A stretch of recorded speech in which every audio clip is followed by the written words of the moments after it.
Well, we're hitting a crossroads here in the United States. We're at a political crossroads, and we have a lot of factions that are trying to influence our politics. But the reality of it is we're going to have a stark choice coming up. We have $21 trillion in federal debt, and the path that we're on is not sustainable. And you were in Congress, and you dealt with a lot of these issues.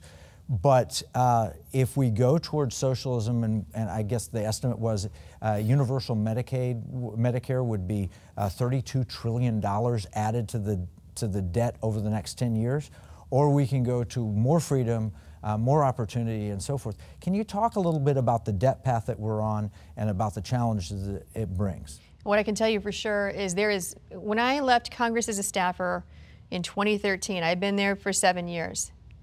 I witnessed every discussion, sometimes up close, sometimes from the office or committee room, among both parties on how to solve this problem. No one has a plan. No one had a serious plan. No one really wanted to solve the problem because it's too hard. I mean, historically, you can either raise taxes, which is very unpopular. Right.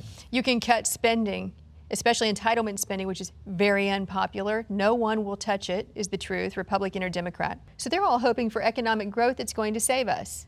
Well, thank God for the fracking revolution. I mean, that sure helps a whole lot.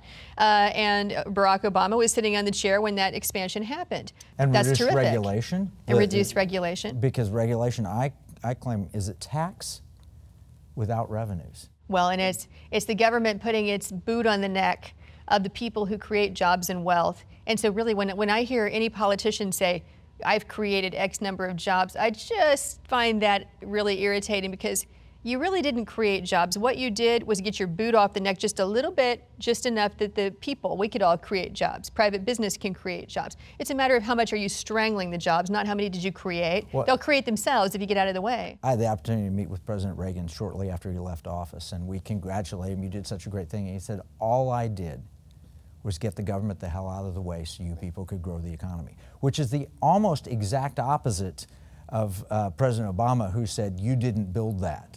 You didn't do that. It's almost the exact opposite. He says, government built that, government made that, and made it all possible. And President Reagan said the opposite. He said, no, all we have to do is get the government out of the way, and you can do it. That's certainly what I believe, and what I think you're seeing now, over the past year and a half with Donald Trump. I don't believe Trump is creating jobs. I just believe that he sees what's clearly strangling the economy, especially job-killing regulation, whether it's the Clean Power Plan tripling or quadrupling our energy bills, businesses' energy bills, and then killing manufacturing, or the Paris Climate Accord, which would do about the same thing. All these EPA regulations on business, which, Endangered Species Act based on junk science.